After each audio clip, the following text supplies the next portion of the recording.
Thank you, Mr. Chairman. Mr. Ritz, I will tell you, I have been so disappointed as things have come through.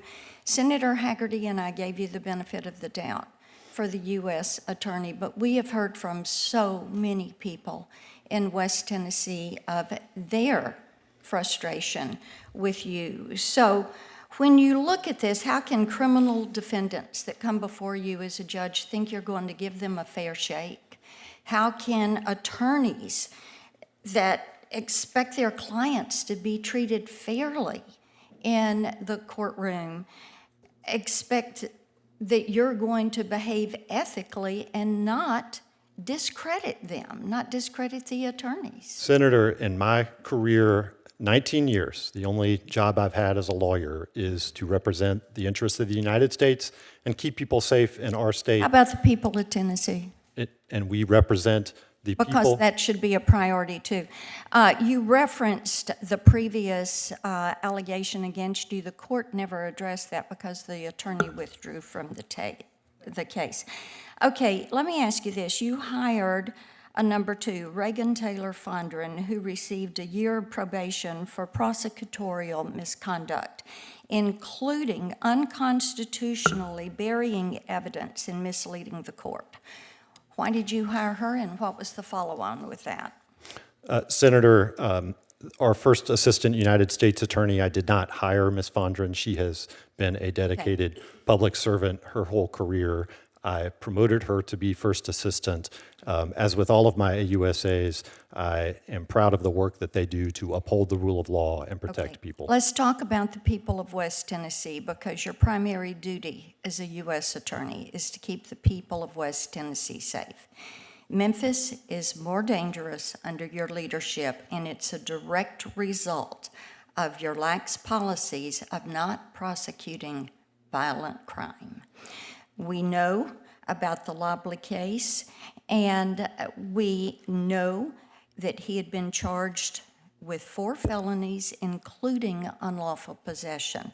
So the Shelby County DA has publicly stated that the Lobley case was accepted for federal prosecution. Is that accurate?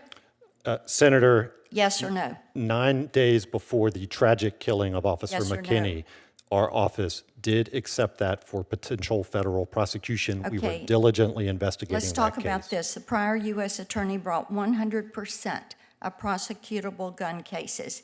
If you weren't in charge, Mr. Lobley would have been behind bars.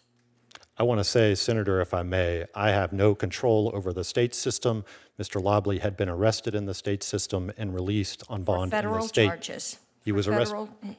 Federal charges. You and the DA have a difference of opinion on this. No. Because he says he was accepted for federal prosecution. And referenced So- for our consideration, but we had not yet charged Mr. Lobley, Senator. Okay, so you were not moving at the pace of your predecessor. Let me move on to sex offenders, because in May of last year, you stated, and I quote, "Most convicted sex offenders who live and work in West Tennessee are productive members of the community." What would you say to the families whose children's lives have been ruined by sexual exploitation and abuse? And how do you think that they feel knowing that the chief law enforcement officer, their chief federal law enforcement officer, believes that these sex abusers are productive members of the community? Senator, I don't believe I said that. I'll there may provide be, you with the quote. I'd be happy to respond in writing, Yes. but I can tell you, Senator, we have an You active... made that quote. Let me move on, because if you'll respond in writing, I wanted to raise the issue we talked about previously, which is you removed the Tennessee flag from the U.S. Attorney's office after you were sworn in. And we have heard from several people that you did this. So I want to know, you told me it was because you thought the office was cluttered that you removed the flag. But you were there for the people of West Tennessee. You removed the Tennessee flag. So what did you do with it? Did you throw it in the trash? Did you put it in the closet? Why did you not see your appointment as having a duty to the people of West Tennessee? As Chief Federal Law Enforcement Officer, Senator, I represent the United States and the Department of Justice.